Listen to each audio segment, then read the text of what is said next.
से जो अभी तो करो।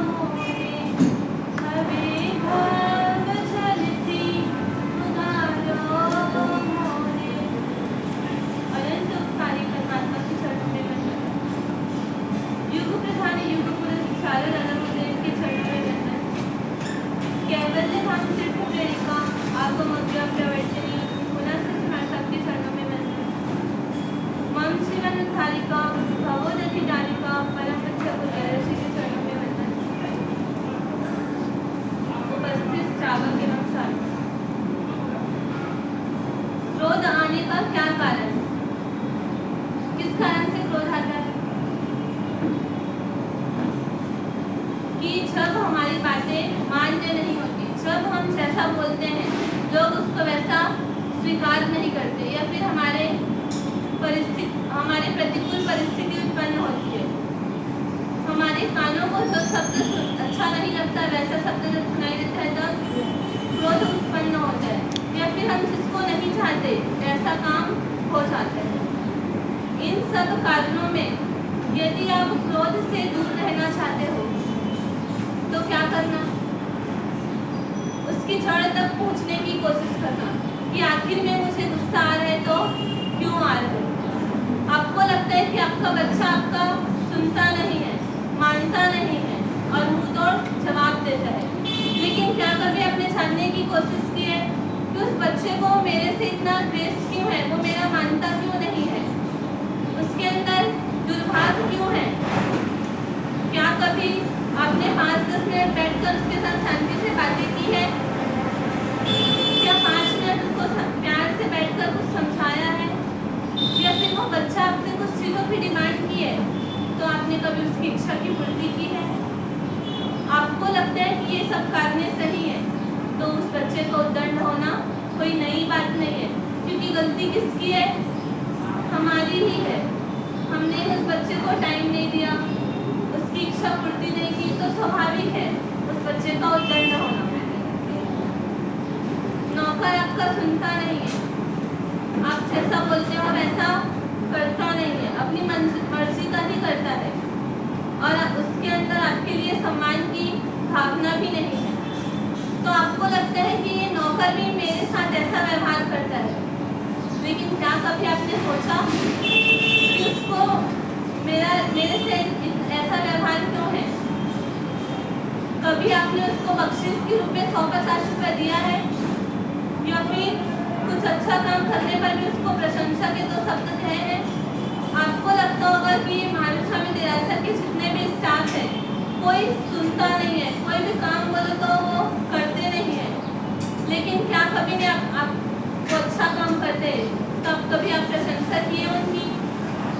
मंदिर में रोज आंगी बनती है, आंगी देखकर आपको पसंद भी आता है, आप वहीं पर बोलते हैं अच्छा है, अच्छा आंगी, लेकिन अगर पुजारी को जाकर आप और प्रशंसा के 2 शब्द कहते हो कि आपने क्या अच्छी आंगी बनाई है, तो पुजारी जी के अंदर क्या होगा?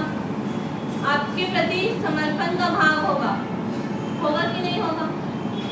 उसके अंदर एक सम्मान की भावना होगी और वो बात आपकी जरूर सुनेगा। यहाँ पे जितने भी स्टाफ है साफ सफाई करते हैं, इस उपाध्याय का ध्यान रखते हैं, कभी आप उनकी भी प्रशंसा करो तो उनके लिए आपके प्रति उनका क्या होगा? सम्मान की भावना पैदा होगी।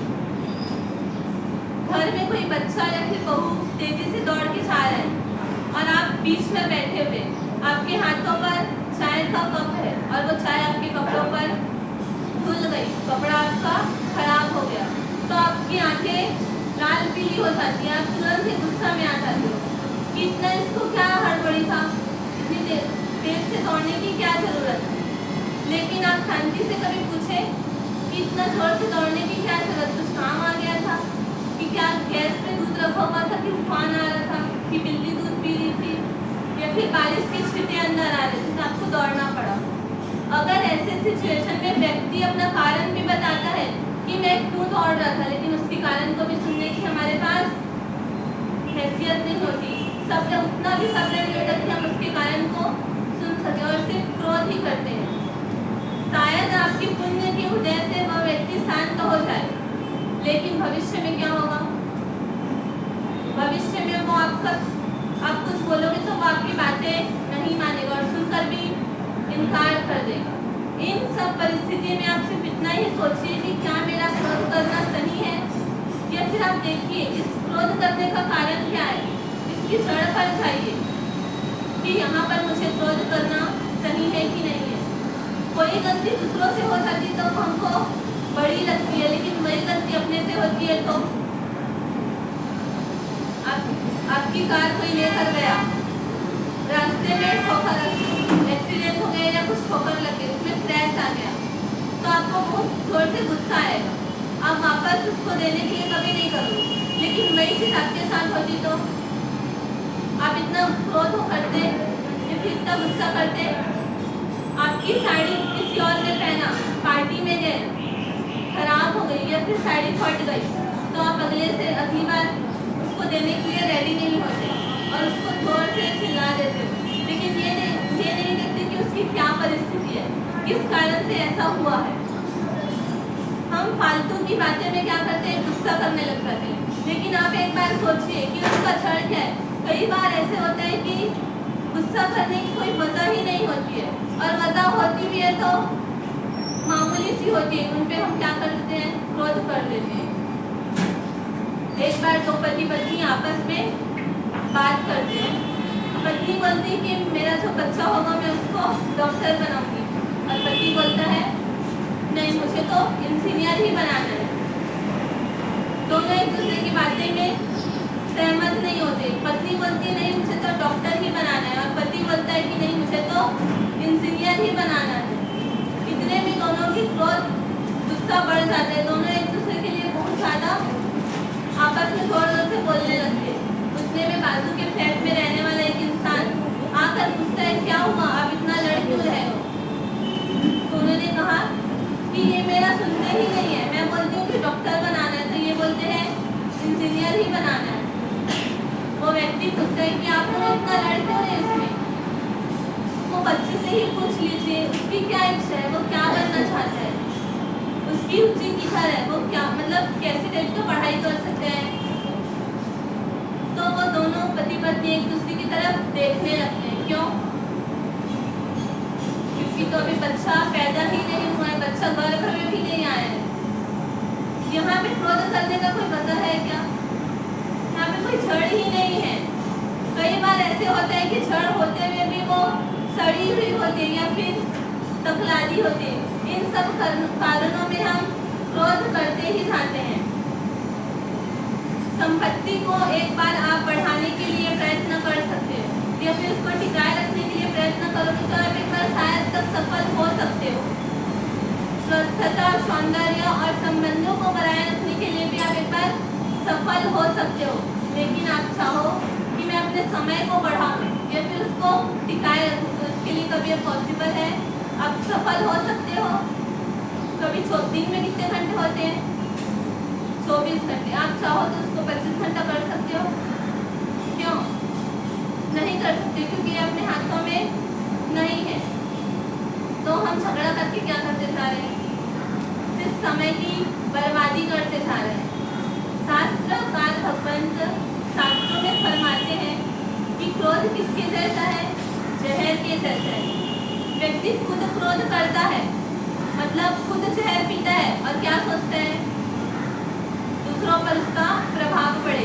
आपको लगता है कि मैं जोर से बोलूँ या क्रोध करूँ ना, तभी उसको सामने वालों को अक्ल आएगा, उसको तभी समझ में आएगा। ऐसा सोचते हो ना? लेकिन क्या जहर पीने वाला इंसान सोचे कि जहर मैं पीऊँ और उसका प्रभाव दूसरों पर पड़े, तो ऐसा होता है? कभी नहीं होता। तो हम क्या करते जा रहे हैं? अपना कैलकुलेशन हमको खुद करना है। सीढ़ी चढ़ने वाला इंसान एक सीढ़ी से फिसलता है तो क्या वो सिर्फ एक ही सीढ़ी से गिरता है या फिर पूरी सीढ़ी से गिरता है? तो हम एक बार क्रोध करने से क्या कर रहे हैं? इतनी ऊंची पोस्ट पर आ गए, इतना मंजिल चढ़ चुके हैं, और सिर्फ एक बार क्रोध करके वापस नीचे आ जाते हैं। लेकिन अब अपने को क्या करना है? क्रोध पर विजय पाने की कोशिश करना है। एक बार हम बिहार के रास्ते में थे, तब एक इंसान सबके पास वंदन करने के लिए आया। वंदन किए और मर्द से आशीर्वाद लिए कि साहब जी आज मुझे ऐसा आशीर्वाद देना कि आज मैं अपने परीक्षा में पास हो जाऊँ। तो मर्सा सोच में आ गए कि इनकी एज तो बड़ी दिख रही है, फिर इनका आज क्या ऐसा परीक्षा है। तो उनको ऐसे ही पूछे आज कौन सी परीक्षा है। तो उन्होंने कहा मैंने किसी इंसान को 7 लाख रुपए दिए थे और 6 महीने का टाइम दिया था, लेकिन आज 12 महीना बीत चुके हैं और मेरा पैसा अभी तक आया नहीं है और आज मैं उनसे रूबरू मिलने जा रहा हूँ। मुझे ऐसा आशीर्वाद दीजिए कि मैं उस व्यक्ति से शांति से बात कर सकूँ, उस पर जरा भी क्रोध ना करूँ, उसके जो भी कारण है वो जो भी बताना चाह रहे कि किस कारण से उसने पैसा नहीं दिया, उन सब के कारणों को मैं अच्छे से सुन सकूँ, समभाव से सुन सकूँ। जब वो इंसान अगले इंसान से मिलने के लिए जाता है तो वो खूब मैत्री भाव से मित्र की तरह उसका स्वागत करते हैं और वो सामने वाला का स्वभाव देखकर वो व्यक्ति भी इतना खुश हो जाता है और फिर दिल की सारी बात बता देता है कि किन कारणों से वो पैसा नहीं चुका पाया। उसकी पत्नी को कैंसर हो गया, बच्चे का एक्सीडेंट हो गया था, तो हॉस्पिटल की इन बिलों के कारण ही मेरा पैसा निकल गया, मैं आपके पैसा नहीं चुका पाया। वो कहता है कि कोई बात नहीं, आप मेरा पैसा अभी नहीं चुका करें, कोई हड़बड़ी नहीं है मुझसे कि आप अपना पैसा चुका, पहले आप अपना घर को देखो। मैं ऐसे कोरा पेपर में लिख लेता हूँ कि आपने मुझे इस डेट पर मेरा पैसा 7 लाख रुपए वापस मुझे दे दिया है। और वो कागज़ अपने घर में जाकर अपनी बच्ची और अपनी पत्नी को दिखाते हैं। वो कागज़ देखकर उनकी पत्नी और बच्ची एकदम खुश हो जाते हैं, इतना आनंद में आ जाते हैं कि इतने दिन से हमारा पैसा रुका हुआ था वो आज वापस आ गया। वो इंसान अपने घर की खुशी को देखकर वो खुद भी इतना आनंद में आ जाता है। और दूसरे दिन जब बंधन करने आता है तब हमारा सब पूछते हैं कि क्या हुआ, क्या रिजल्ट आया। तब वो कहते हैं कि हमारा सबसे 7 लाख रुपये भले ही मेरे हाथों में नहीं लगा, लेकिन घर की खुशी ही मेरी खुशी है। मेरे बच्चे इतने आनंदित हुए, इतने प्रसन्न हुए, तो उनके लिए मुझे ये 7 लाख गंवाना भी कोई अफसोस नहीं है। मुझे तो खुशी इस बात की है कि अगर वो 7 लाख रुपये मेरे पास आ भी जाते तो क्या होता, बच्चे के मौसम में या होटलिंग में मैं ऐसे ही उड़ा देता। लेकिन मुझे तो खुशी इस बात की है कि वो 7 लाख रुपए मेरे अच्छे चीज़ में यूज है, किसी के काम में आए। तो क्रोध किससे आता है? व्यक्ति के स्वभाव से आता है। अगर वो चाहते तो क्रोध कर सकते थे कि मेरा पैसा अभी तक नहीं दे रहे, लेकिन वो क्या हुए, पॉजिटिव हुए और वो अपने क्रोध को किसमें, खुशी में परिवर्तित कर दिया। तो व्यक्ति खुद तो क्रोध कर सकता है और खुद ही शांत हो सकता है। अपने को क्या करना है, तो ये मनुष्य भाव क्रोध करने के लिए मिला है या क्षमा के लिए मिला है? हाँ, 2 दिन पहले हम क्या सुने थे, हीरे की कमाई करने के लिए मिला, मतलब फूलों को बढ़ाने के लिए मिला है, ना कि कोयले का व्यापार करने के लिए मिला है। तो अब हमें क्या करना है, इस क्रोध पर विजय पाने की कोशिश करना है। ऐसी कोशिश आप भी करें और हम भी। अल्पश्रुतं श्रुतवतां परिहासधाम पद्मकिरेव मुखरि कुरुते बलान्मा यत्कोकिलकिलमनो मधुरं विरोति तच्चारुचाम्रकलिका निकरे करेतु। धर्म प्रेमी बंधुओं, माताओं, महोपाध्याय विनय विजय जी महाराज साहब शांत सुधारस ग्रंथ, जिसका नाम सुन के पहले तो क्या मिलती है, क्या मिलती है? नाम सुनते ही शांति मिल जाती है। और अभी जो मिल रही है वो कौन सी मिल रही है? अनित्य शांति मिल रही है, क्योंकि हम नाम सतत नहीं सुन रहे। नाम को सतत रट नहीं रहे, नाम को सतत जी नहीं रहे हैं, इसलिए जो मिल रहे हैं वो भी क्षणिक ही मिल रहे हैं। बात है भावों के सुदृढ़ निर्मल करने। भावों को क्या करना है? निर्मल बनाना, भावों को साफ करना है, भावों को शुद्ध करना है, भावों में जो सत्य है उसको समझने की चेष्टा करनी है। संसार का वास्तविक जो स्वरूप है उसको उस रूप में देखना। अभी हम क्या करते हैं? चमड़े की आंख से देखते हैं तो बाहर की आंख से बाहर का देखते हैं। अगर अंदर की आंख से देखेंगे तो अंदर का दिखाई देगा। चमड़े की आंख चमड़ा दिखाएगी, अंदर आत्मा की आंख अंदर आत्मा को दिखाएगी। हमने जो भी देखा बाहर से देखा, और जो देखने की चेष्टा है वो भी बाहर की है, और जो देखना चाह रहे हैं वो भी बाहर का। क्या देखना चाह रहे हैं? हम देखना भी क्या चाह रहे हैं? यही बाहर जो दिखता है वही देखना है, जो दिखता है वही देखना है। तो दिखता क्या है? पुद्गल। दिखता क्या है? मात्र पुद्गल ही दिखाई देता है। आत्मा अरूपी है और पुद्गल रूपी है, जड़ रूपी है, चेतन अरूपी है। अरूपी को देखने के लिए चर्म चक्षु की जरूरत ही नहीं है। और रूपी पदार्थ चर्म चक्षु से कितने भी दिखाई दे रहे और उसका वास्तविक स्वरूप समझो, वास्तविक स्वरूप। और वही वास्तविक स्वरूप को समझाने के लिए विनय विजय जी महाराज साहब उपाध्याय भगवान 16 भावनाएं, जिनमें उन्होंने पहली भावना दी अनित्य भावना। जो कुछ भी है सब क्षणिक है,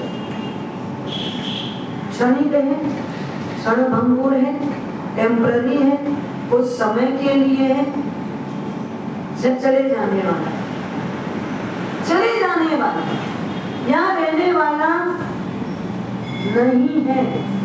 कोई भी चीज रहने वाली नहीं है। सुख है तो भी नहीं रहेगा, दुख है तो भी, बोलो, दुख कायम है, सुख जाने वाला है। हाँ? सुख जाता है और दुख रहता है, ये दुख भी जाता है और सुख भी जाता है। समय समय से सुख चला जाएगा, दुख आएगा, दुख चला जाएगा, सुख आएगा। और हम जिसको दुख और सुख बोल रहे हैं वो न वास्तव में दुख है न वास्तव में सुख है। हम जिसको सुख और दुख बोल रहे हैं वो वास्तव में ना सुख है और ना दुख है, ये मात्र हमारी कल्पना है, ये हमारी सोच है। ना सुख यहाँ है ना दुख यहाँ है क्या? सुख है, हमने माना है, हमने माना है, पर है नहीं। हम मान रहे हैं इसमें सुख है, ये सुख है, इससे सुख मिलेगा, पर मिलेगा सुख? हाँ? दो सगे भाई सामने आए और दोनों अपनी अपनी राम कहानी सुनाने लगे।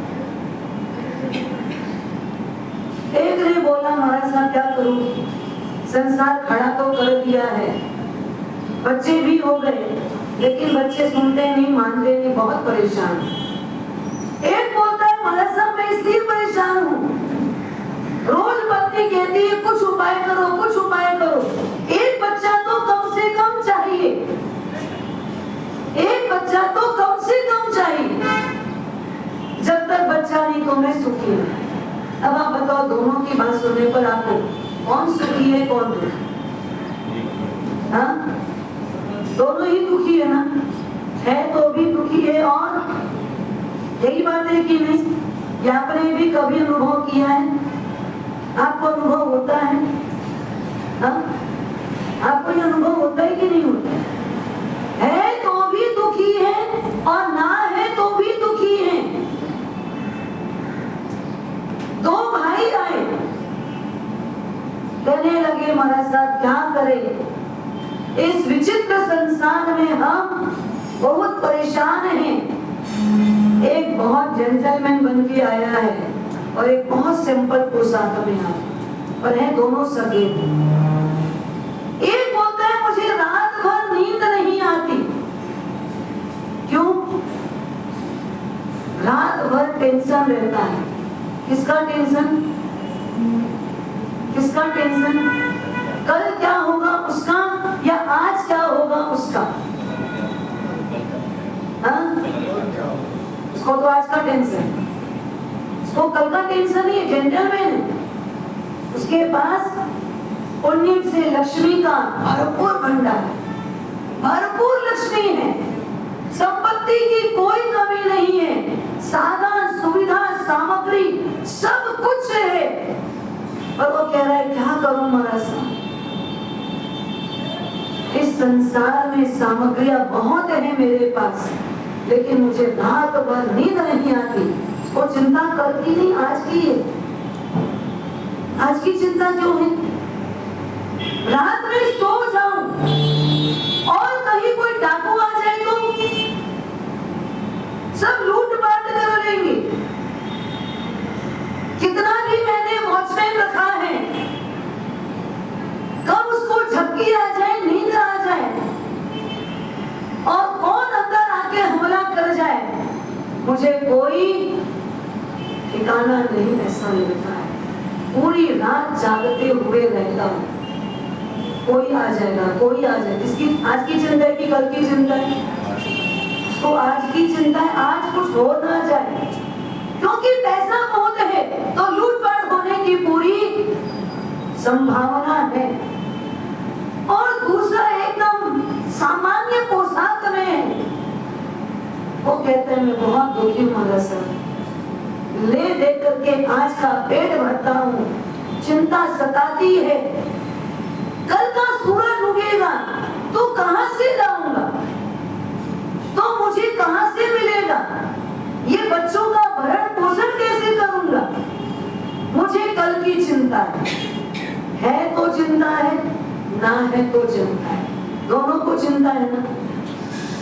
है उसको किसकी चिंता है? इसको संभालूं कैसे, रखूं कैसे, बचाऊं कैसे, कोई लूट ना ले, कोई ले कर ना चला जाए, कोई मुझे मार ना दे, मेरा मर्डर ना हो जाए। रात दिन लोग मेरे किसके पीछे लगे हैं? सत्ता है ना आपके पास, संपत्ति है ना आपके पास, इसलिए लोग आपके पीछे लगे हैं। कोई आपको लूटना चाहता है, कोई मारना चाहता है, कोई आपको खाली करना चाहता है, कोई आपको घर से निकालना चाहता है। दोनों चिंतित है, दोनों सगे भाई है। कौन है सुखी संसार में? कौन है सुखी? कोई सुखी हो? कोई सुखी हो? कोई सुखी नहीं। एकमात्र इस संसार में अगर आपको सुख चाहिए तो किसकी शरण लेना? किसकी? सच्ची दिल से बोलना, किसकी लेना? मैं तो बताती हूँ आप लोग किसकी लेते। पैसों मारो परमेश्वर, पत्नी मारी गुरु, बच्चा मारा साधर्मिक, अब भक्ति किसकी करो? आपके लिए परमेश्वर कौन? रात सोते का कैलकुलेशन चलता है, सुबह उठते ही साथ दौड़ शुरू होती है। पैसा ही परमात्मा है, पैसा ही ईश्वर है, पैसा ही भगवान है, कभी शरण नहीं देगा। लाख कोशिश कर लो, उसमें बहुत कुछ देने की ताकत हो सकती सकती है, पर सब कुछ देने की ताकत नहीं है। आपको डॉलर की गद्दी पैसा दे सकता है, पर नींद दे सकता है क्या? हाँ? भोजन में अनेक वैरायटी दे सकता है, लेकिन भूख दे सकता है पैसा? आपको प्यास बुझाने के लिए कई प्रकार के शरबत दे सकता है, पर प्यास पैसे से मिलेगी? औषधियां आपको अनेक मिल सकती है, लेकिन स्वास्थ्य का लाभ पैसे से मिल सकेगा? मिल सकेगा? हजारों उपचार कर जाते हैं, लेकिन फिर भी स्वास्थ्य में सुधार नहीं होता, क्योंकि पैसे में देने की ताकत नहीं है। आखिर शरण किसकी जानना पड़ेगा? फिर भी हम आखिरी में जाएंगे। बोले कब जाएंगे? जब हमारा सब बुलावा आएगा ना ऊपर वाले का, और वो इतने झटके में आता है, बिना आहट के आता है, बिना कोई सूचना के आ जाता है, और एकदम अचानक आता है।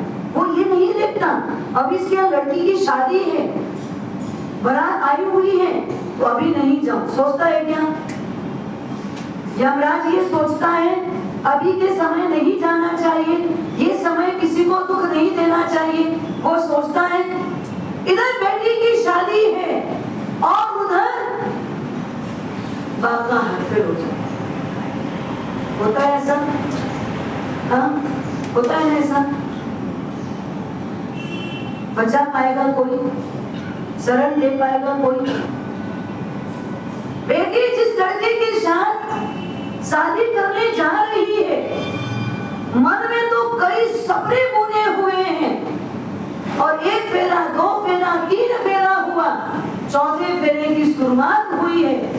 उसे पता नहीं ये फेरा मेरे जन्मों जन्म का फेरा बन जाएगा। चौथा फेरा हुआ, अचानक चलते चलते लड़के का हड़फेड़ हो गया। अभी थोड़े दिन पहले मैं राजस्थान की ही बात है, बाड़मेर या आसपास की कोई बात है, बोले घोड़ी पर लड़का बैठा था, और घोड़ी पर बैठे बैठे ही ओम शांति हो गई। एमपी कहीं का भी घटना आपके हाथ में है, रोक पाओगे आप? यमराज आपके लिए कितने दिन के लिए रुकेंगे?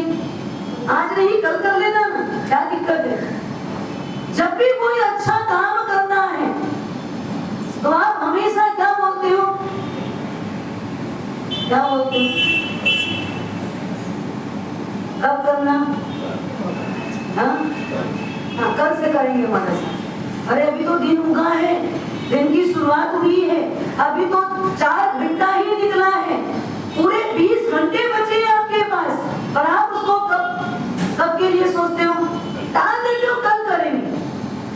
आज नहीं करते, और कल तक के लिए आपके पास समय है, कल तक के लिए आपके पास समय है, गारंटी है, हाँ, गारंटी है कि आपका कुछ भी बिगड़ेगा नहीं। आपने बिल्कुल अपनी मुट्ठी में रखा है यमराज को, है आपके पास ऐसी कोई गारंटी? फिर बोलते क्या हो? आज करे सो काल कर, काल करे सो परसों, और जल्दी जल्दी क्या करे? जीना है वर्षों, जल्दी जल्दी क्या करना है? अरे अभी तो वर्षों जीना है ना, वर्षों जीना है, सामयिक आज क्यों करना? कब से करेंगे? कल करेंगे। कल कल करते कान आ जाएगा, ये भाव चला जाएगा, अगला भाव आ जाएगा, सामयिक की सामग्री नहीं मिलेगी, क्या करोगे? पूजा करना है, आज नहीं कल से करेंगे, भले आज सैटरडे, पर आज नहीं कब करेंगे? कल करेंगे। संडे आएगा, संडे को सुबह उठोगे तो पता ही क्या होगा? हाँ, एक ही दिन तो मिलता है संडे का, सुबह उठते ही नहीं, फिर हम उठेंगे सुबह में उठते ही नहीं। कब उठते? 11 बजे उठते। संडे है ना, एक दिन तो सोने का मिला है। आज 11 बजे उठेंगे तो सुबह ही नहीं हुई आपकी, तो सीधा दोपहर हो गई। अब दोपहर के बाद जो पेंडिंग काम है वो निपटाना जरूरी है, तो आप उसमें लगे। आपके हाथ से समय निकल गया, आप क्या बचा?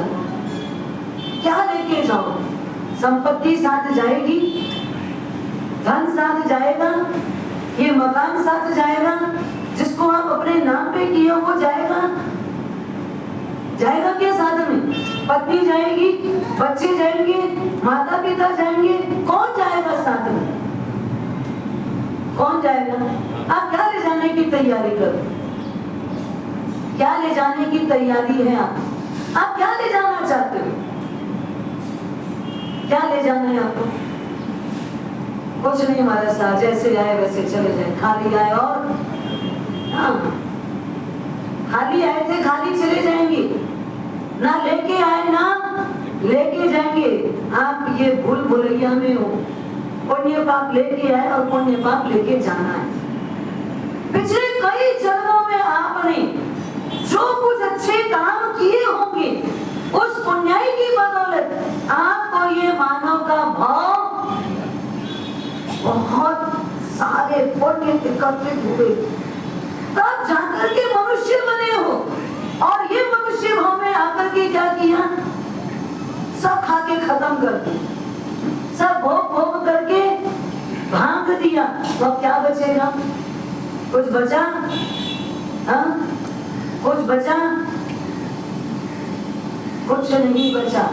गए तो खाली हाथ, जितना कुछ किया वो सब पाप ही किया। जो भी किया वो अधर्म किया, जो किया नहीं करने योग्य कार्य किया, जो यहाँ के लिए किया वो यही रह गया।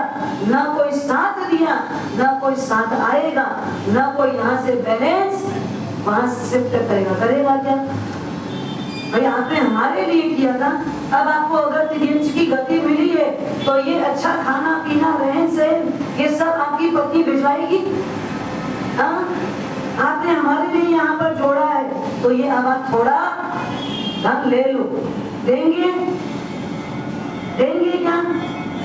नरक निगोद से कोई बचाएगा आपको? कोई बचाएगा?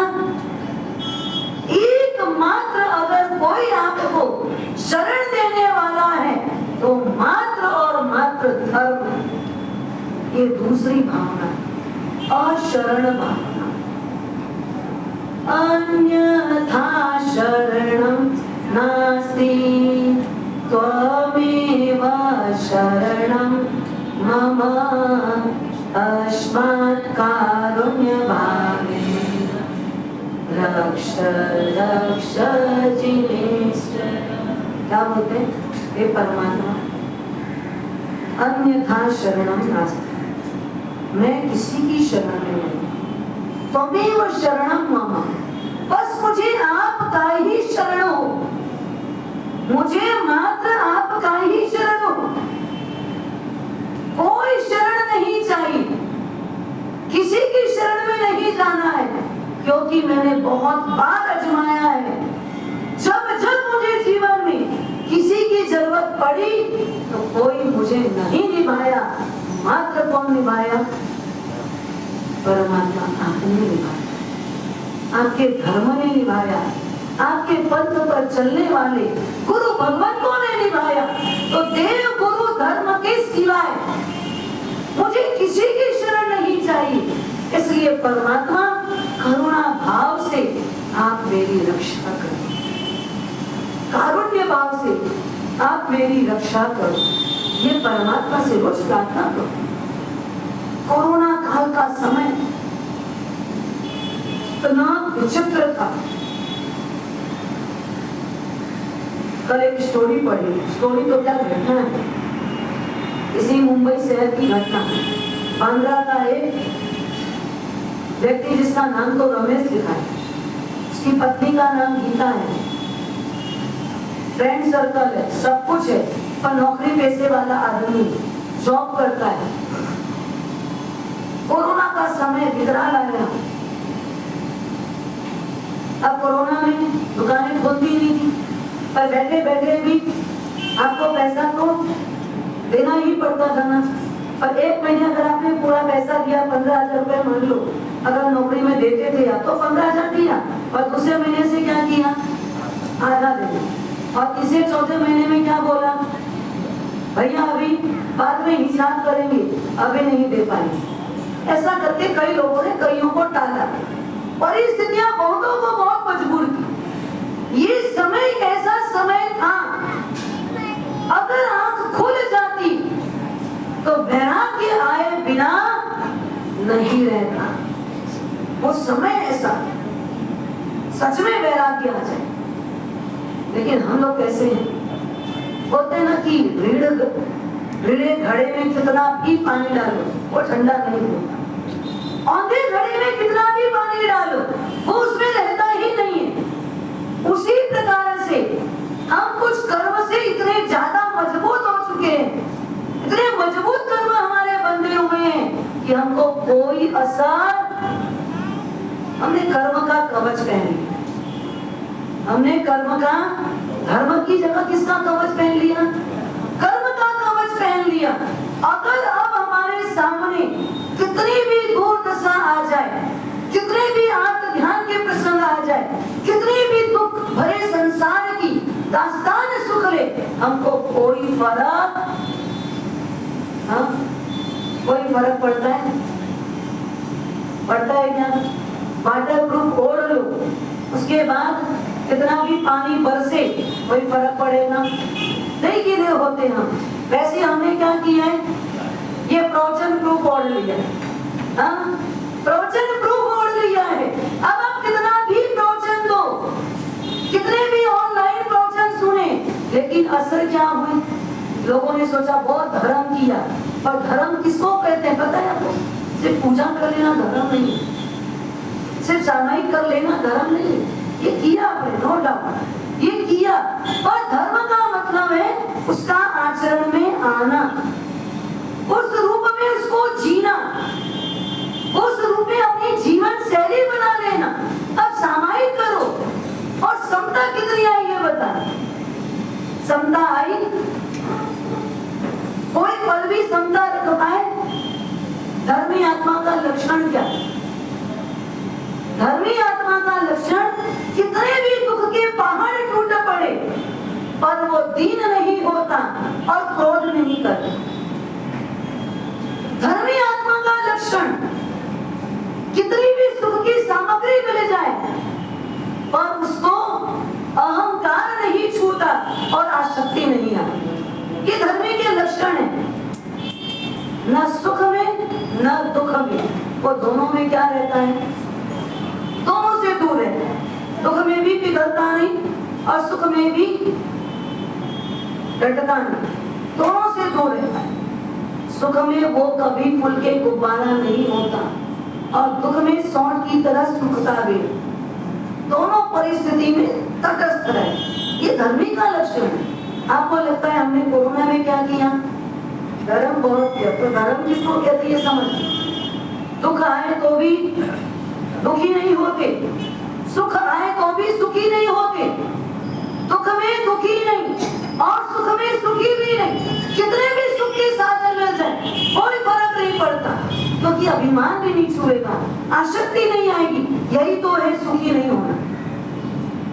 ठीक है, मेरा यूज हो रहा है पर मुझे इससे कोई फर्क नहीं पड़ता, कोई अभिमान नहीं आता। और दुख आया तो भी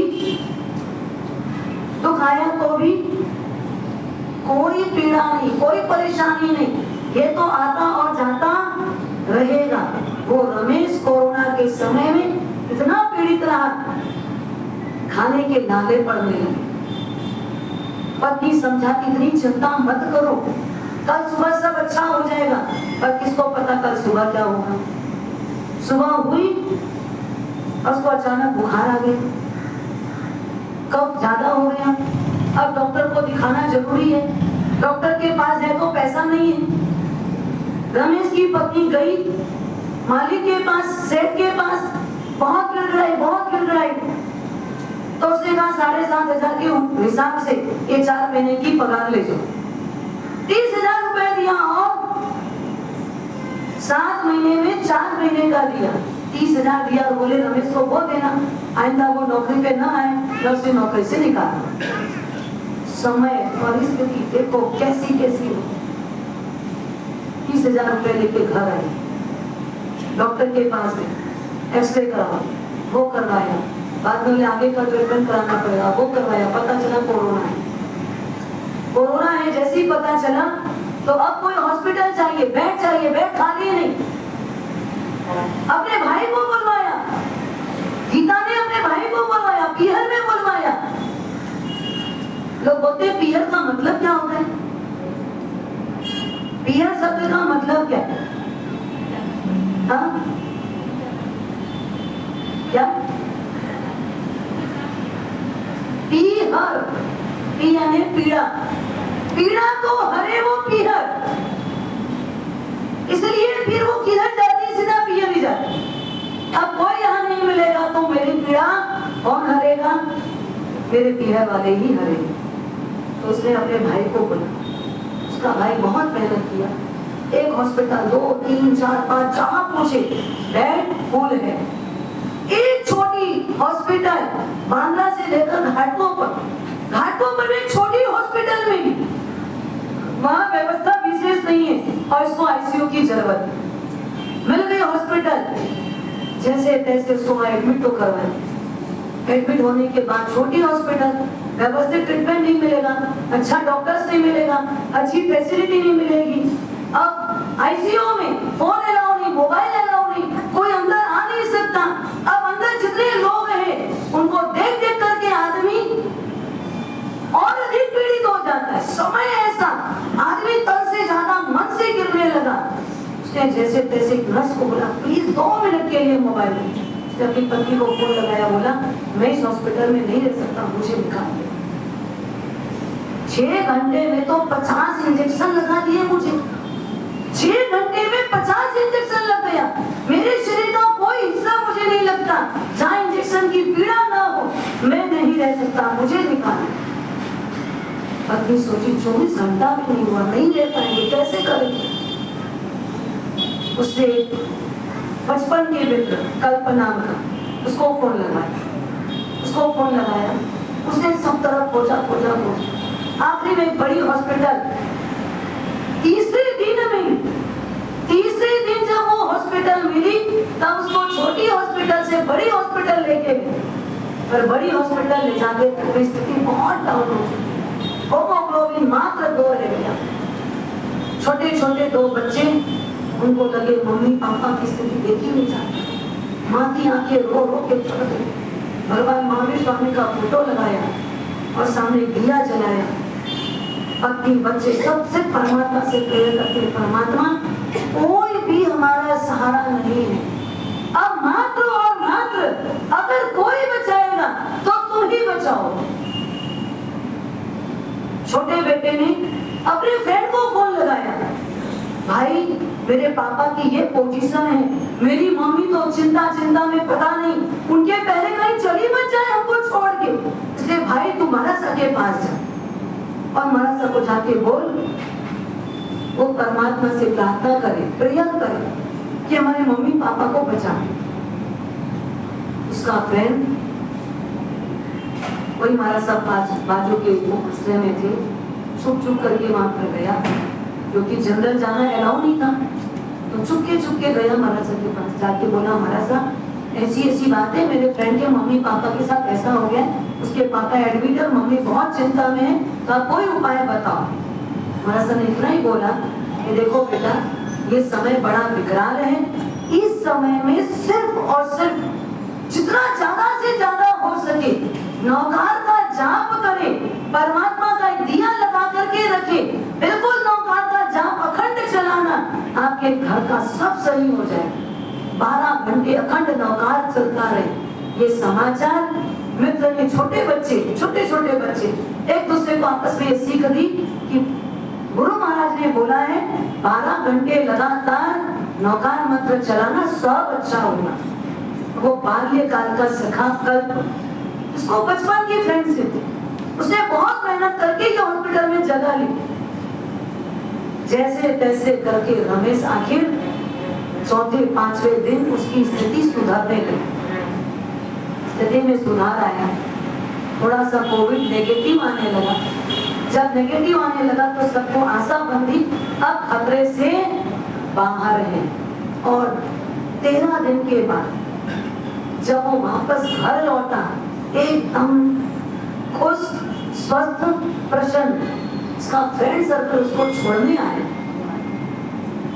सबने कल्प को बहुत बहुत थैंक्स दिया कि कल्प मैं पूरी जिंदगी तुझे तो कभी नहीं भूलूंगा, और मेरा पूरा फ्रेंड सर्कल भी, इन्हें भी कभी मैं भूल नहीं सकता। इन सबकी मेहनत के कारण मैं बचा, मेरा परिवार बचा, नहीं तो पता नहीं क्या नहीं होता। जिस सेठ के यहाँ नौकरी की पूरी जान लगा देते थे, समय भरपूर देते थे, परिवार की चिंता नहीं करते थे, वो भी समय आया और हाथ छोड़ दिया। परिवार में काका मामा बुआ सब थे, कोई साथ नहीं आया, कोई साथ नहीं दिया। पता है इनके पास पैसा है नहीं, अगर हम कुछ साथ लेंगे तो ये पैसा लौटा नहीं पाएगा, तो इसको साथ लेने से कोई मतलब नहीं। किसी से अगर कभी हमने कुछ मांगा, समय भी मांगा, श्रम भी मांगा, संपत्ति भी मांगी, तो सबने हाथ झाड़ दिया, सीधे तो किसी ने बात नहीं की, उल्टा बोलते थे बड़ी हॉस्पिटल ले जाओगे, महंगा कितना होगा, पैसा कैसे चुकाएंगे। पर आदमी कहते ना प्राण है तो सब कुछ है, प्राण रहेगा तो फिर कमा लेंगे, लेकिन पैसा वहां बड़ा नहीं होता। कल्प को जब बहुत बहुत धन्यवाद दिए तो कल्प ने बोला भाई मुझे धन्यवाद मत दो, ये तो मेरे सदगुरु की सीख है, ये मेरे सदगुरु ने मुझे शिक्षा दी थी। तुझे पता है बचपन से अपन दो साथ में पढ़े, पर उसके बाद मैं थोड़ा पैसे के चक्कर में कई व्यसनों में लग गया था। मैं जुआ खेलता था, सट्टा खेलता था, शराब पीने लग गया था, नॉर्मल होटल में जाता था, लेकिन एक दिन मुझे ऐसे गुरु मिले, जिस गुरु ने मुझे ये भव की महत्ता बताई, ये जन्म को सार्थक करने का मुझे टिप्स दिया, और उनकी वाणी ने मुझे सुधारा। और एक ही बात कही, आज अगर अपने पास कोई भी प्रकार की शक्ति है, किसी के पास तन की है, किसी के पास धन की है, अपनी शक्ति का सदुपयोग करो, शक्ति का सदुपयोग करो। बस मेरे गुरु की सीख, तन से अच्छा काम करो और धन से हो सके किसी की मदद करना, सहायता करना, गलत रास्ते में अपने धन का उपयोग मत कर। उन्होंने शिक्षा दी थी, कहीं मंदिर बने तो निर्माण में जरूर सहयोगी बनना, कभी कोई साधन में मिल जाए तो उसको कभी ना मत बोलना, उसको सपोर्ट पूरा करना। कोई भी क्षेत्र आपको दीन दुखी कोई भी मिल जाए तो उनको कभी भी सहायक बने बिना नहीं रहना। बस मेरे गुरु की ये सीख है, इसलिए धन्यवाद मुझे मत दो, किसको दो, मेरे गुरु महाराज को। अगर वो ये शिक्षा नहीं दिए होते तो आज मैं ये साधर्मिक भक्ति नहीं कर पाता। ये साधर्मिक भक्ति करने की सीख उन्होंने दी, और 9 लाख रुपए का बिल वो बाल सखा, बचपन का सखा, उसने भरा। पिछले 7 महीने से रूम का किराया नहीं दिया था, वो उसने भरा, और आगे आने वाले समय में तुम अच्छे से खा पी सको और भाड़ा दे सको, इसकी भी व्यवस्था वो कर दी है। कौन शरण है, कौन दिया शरण? कोई आया शरण में? कोई शरण देने वाला आया? कोई नहीं आया। एकमात्र अगर कोई शरण देता है तो वो मात्र और मात्र देव, गुरु और धर्म। अपनी अपनी गति, अपनी अपनी मति को खोज। अब तक आपके जीवन में कई उठा पटक आए होंगे, कई प्रकार की परिस्थितियां घटी होगी। उन सारी परिस्थितियों में अगर आप सुरक्षित रहे तो किसकी बदौलत? किसकी बदौलत? अपने आप को पढ़ना। लेकिन हुआ क्या? दुख में सुमिरन सब करे, सुख में करे न कोई। जो सुख में सुमिरन करे तो दुख का ही ना होए। हमने क्या किया? जब दुख का पहाड़ टूटा तो परमात्मा को याद किए, लेकिन जैसे ही सुख में वो परिवर्तित हुआ, फिर हम सबसे पहले किसको भूले? जो आखिरी तक सपोर्ट किया, सबसे पहले हम उसको किनारे कर। ये हमारी सबसे बड़ी भूल बोली जाए। हम सबसे बड़ी गलती करते हैं। यहाँ आकर के हम अपने पैर में कुल्हाड़ी मारते, हम स्वयं अपने पैर में कुल्हाड़ी मारते।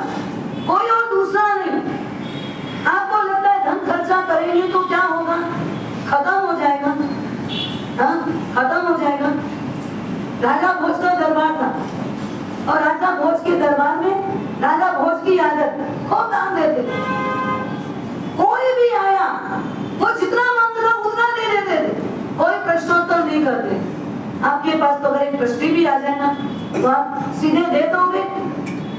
हाँ, क्या करोगे? क्वेश्चन आंसर करोगे ना? लास्ट टाइम तो बहुत चल रहा हुआ था, बचा नहीं क्या? बचा तो भी इस बार जरूरत कितनी पड़ेगी? खर्च थोड़ा कम करना चाहिए, हिसाब से करना चाहिए। धर्म स्थान में फिजूल खर्च क्यों? धर्म स्थान का खर्च कैसा लगता है? धर्म स्थान का खर्च आपको कैसा लगता है? फिजूल का लगता है। और आज जब एक होटल में एक सामान्य सा पेट भरने के लिए 100 रुपए की थाली में पेट भर जाए, वहाँ 1000 रुपए की थाली खा के आते हो, तो आपको नहीं लगता 900 रुपए फिजूल का गया? नहीं लगता? आप सामान्य जर्नी एक बस में, ट्रेन में कर सकते हो। उसके बाद आपने क्या किया? एक फ्लाइट पकड़ी, जो जर्नी आपकी 800, 900, 1000 रुपए में हो सकती थी, आपने क्या किया? 15,000 रुपए फूक दिया। आपको लगा मेरा वेस्ट हुआ? आपको लगा वर्षा में टाइम मेरे लिए कीमती है, समय मेरे लिए कीमती है, तो मैं समय बचाता हूँ। भले वहां पहुंचने के बाद एयरपोर्ट से 3 घंटा जाने में लगता है, यहाँ से 3 घंटा पहले निकलना पड़ता है, और सीधा ट्रेन में बैठो तो 8 घंटे में पहुंच जाता। फर्क क्या पड़ा है? स्टेटस। फर्क क्या पड़ा है? स्टेटस। आपको लगता है मैं ट्रेन में गया समय बचाने के लिए, समय कितना बचा है आपके पास? समय कितना बचा है? मात्र आधा से 1 घंटे का फर्क पड़ा है, उससे ज्यादा फर्क नहीं पड़ा। आपको लगता है जहां जहां समय बचाने के चक्कर में पैसा खर्चा करते हो, तो आपको नहीं लगता ये फिजूल खर्चा है? अगर ये शरीर को ढकने के लिए कपड़े की जरूरत है, तो क्या 1000-2000 रुपए की साड़ी में कपड़े नहीं, तन नहीं ढकते? तन ढका नहीं जाता? जरूरत क्या है 10,000, 15,000, 20,000 साड़ियों का लेने की? क्या जरूरत है? बताओ, जरूरत है? हाँ, आवश्यकता है, लेकिन हमारे पास क्या है? पैसे की गर्मी है। हमारे पास पैसे की गर्मी है, इसलिए वहां को फिजूल खर्च नहीं लगता। फिजूल खर्च कहाँ लगेगा? फिजूल खर्च कहाँ लगेगा आपको? धर्म स्थान। धर्म स्थान में अगर मान लो खुदा न खास्ता एक स्वामी वात्सल्य हो जाए, और स्वामी वात्सल्य में जंगल सबका भोजन है, वो कोई आपका पारिवारिक भोजन नहीं है, सबके लिए खुला है, और उस स्वामी वात्सल्य में आज अगर 4 मिठाई बनाने का मन हो जाए, 5 दृष्टि मिलकर निर्णय ले लिए आज 4 मिठाई बनेंगे, तो ये सब साधनिकों को भोजन करवाएं, तब आपका जवाब क्या होगा? क्या जवाब होगा? 5 की जरूरत क्या थी? 4 की जरूरत क्या थी? 2 मिठाई में भी काम हो सकता था। और जब आपके एक 28 का पाना हो, आपका बर्थडे हो, आपकी 25वीं सालगिरह हो, तब क्या होता है? 2 मिठाई में काम चल जाता है ना। यहाँ के धर्मशाला में आपके घर की शादी नहीं हो सकती, इसके लिए कहाँ जाना पड़ता है? रिसोर्ट। वो भी यहाँ की नहीं, बॉम्बे में भी नहीं रहेंगे, कहाँ जाएंगे? हाँ, थोड़ा और कहीं आउटर जाएंगे, थोड़ा और कोई ऊंची हाइट जगह में जाएंगे, जहाँ पैसा अति देना पड़े। फिर सामान्य तौर पे नहीं जाएंगे, किससे लेके जाएंगे? फ्लाइट से लेके जाएंगे। पैसा है ना, वहाँ सब फिजूल नहीं होता। वो सब क्या है? आपका सम्यक उपयोग है, सम्यक नियोजन है, सम्यक नियोजन है ना। उन सब जगह पर आपको पैसा का मोल नहीं है। सिर्फ धर्म स्थान में आओ तो पैसे का मोल। राजा भोज जब दान देता है, तो एक दिन मंत्री को लगा राजा इतना दान दे रहे, इतना दान दे रहे, पूरा धन तो खाली हो जाएगा, पोस्ट खाली हो जाएगा, आगे क्या करेंगे? अरे कब कौन सा समय आ जाए पता नहीं है। कहीं अगर कोई दूसरे राज्य के राजा ने चढ़ाई कर दी, तो साधन कितने लगेंगे, शस्त्र कितने लगेंगे, औजार खरीदने के लिए पैसे कितने लगेंगे। और नहीं तो भी अगर युद्ध भी रोकना है, तो पैसा देके भी युद्ध रोका जा सकेगा। कोई भी समय परिस्थिति बदल सकती है, तो पैसे की जरूरत फर्स्ट प्रायोरिटी। सच बोलना, फर्स्ट प्रायोरिटी क्या है? पैसे की जरूरत पड़ेगी। तो मंत्रियों ने सोचा क्या किया जाए। एक मंत्री ने हिम्मत की, राजा भोज अगर यहाँ बैठे तो बिल्कुल ठीक सामने की दीवार में, जहां उनकी दृष्टि पड़े, वहां एक छोटा सा वाक्य लिखा, आपदर्थे धनम रक्षेत, आपदर्थे धनम रक्षेत। आपत्ति के लिए धन की रक्षा की जाए। कोई आपत्ति काल आए तो इसके लिए धन को बचाया जाए। आप भी यही सोचते हो ना, जितना जोड़ के रखो किसके लिए, बस सब कब पता नहीं कौन सी बीमारी आ जाए, कब कौन सा समय आ जाए, वो समय सबसे पहले लगेगा तो पास में रहेगा तो उपचार करवा पाएंगे। इसलिए आप भी जोड़ के रखें। आगे की बात सुनो। राजा भोज सभा में आए, सभा में बैठे, सभी का अभिवादन स्वीकार किया, सबको अभिवादन दिया। जैसे ही सभा का संचालन शुरू हुआ और राजा की दृष्टि सामने दीवार पर पड़ी, दीवार पे लिखा है आप धरते धनम रक्षित। कौन लिखा होगा? राजा को अपने ही आप समझ में आ गया, ये हिम्मत और किसी की, क्योंकि बहुत बार बात में ये बात निकली है। इन लोगों ने आखिर आज लिख करके यहाँ रख ही दिया। राजा ने सभा के बाद सबकी नजर से ओझल होकर के उधर गए और जाकर के लिखा श्रीमतां चापदः कुतः। उसके आगे की पंक्ति क्या लिखी? श्रीमतां चापदः कुतः। अरे श्रीमंतों को, धनवानों को, पैसे वालों को आपत्ति आती ही कहाँ है? ऐसी तो जीते ना अपन। हाँ, जिसके पास धन का बोलबाला है, जिसके ऊपर लक्ष्मी तुष्ट है, वो कैसे जीता है? मेरा कभी कुछ बिगड़ने वाला नहीं है, मेरा तो कभी कोई कुछ नुकसान होने वाला नहीं है, वो ये सोच करके जीता है। से राजा ने भी लिखा श्रीमतां चापदः कुतः। श्रीमंतों को आपत्ति ही नहीं आती। कहाँ आपत्ति है उनको? मंत्रियों ने फिर पढ़ा उसको। तीसरे दिन मंत्रियों ने फिर लिखा कदाचित कुपितो देव। कदाचित भाग्य कुपित हो जाए, भाग्य रूठ जाए, किस्मत करवट बदल ले तो क्या करेंगे? मान लिया श्रीमंतों को आपत्ति नहीं आती, पर किस्मत का तो ठिकाना नहीं ना। रामचंद्र जी को इधर तो क्या राजगद्दी पर बैठने वाले हैं, अभी तो अभिषेक होने वाला है, और उधर क्या हो गया? वनवास जाने के लिए ऐलान हो। कुछ पता नहीं है, पलक झपकते क्या होगा। कदाचित कुपितो देव। राजा ने तीसरे दिन उस लाइन को पढ़ा। राजा को लगा इनको जवाब तो देना जरूरी है। राजा भोज ने एक पंक्ति आगे लिखी संचितोपि विनश्यति। समझ में आ गई ना बात? संस्कृत समझ में आया? संचितोपि विनश्यति। संचित किया हुआ भी, हाँ, अगर किस्मत रूठ जाए ना तो पूरा जोड़ा हुआ, बांधा हुआ, जमा के रखा हुआ भी क्या होता है? नाश हो जाता है। किस्मत अगर कभी रूठ जाए तो ये मत सोचना कि वो समय पे काम आएगा। किस्मत रूठने का मतलब ही वही है कि वो सब भंडार खा लेगा। राजा भोज की ये बात क्या आपको सही लगती है? लगता है आपको कि देते ही रहना चाहिए, करते ही रहना चाहिए? यही तो असली शरण है। यहाँ दिया हुआ सब आपका है, यहाँ रखा हुआ कभी आपके साथ आएगा नहीं, कभी आपको यमराज के दरवाजे पर रोकेगा नहीं। इसलिए चाहे कोई भी समय आए, शरण कोई देगा तो मात्र कौन देगा? और उसको हमने आखिरी में ही मांगा है, हम पहले दिन से उनको मानते ही नहीं। अब जब कोई उपाय नहीं, कोई उपचार नहीं, तब हम किसको याद करते हैं? अगर पहले दिन याद करते तो यहाँ तक की स्थिति बिगड़ती नहीं, पर हम पूरी स्थिति जब बिगड़ जाए तब परमात्मा को याद करते हैं। फिर भी परमात्मा दयालु है, वो कभी ये नहीं कहते अब आया मेरी शरण, अब तुझे मेरी याद आई, जा, अब तक तू सबके पास गया ना, अब क्यों आया मेरे पास? भगवान कभी ऐसा कहते?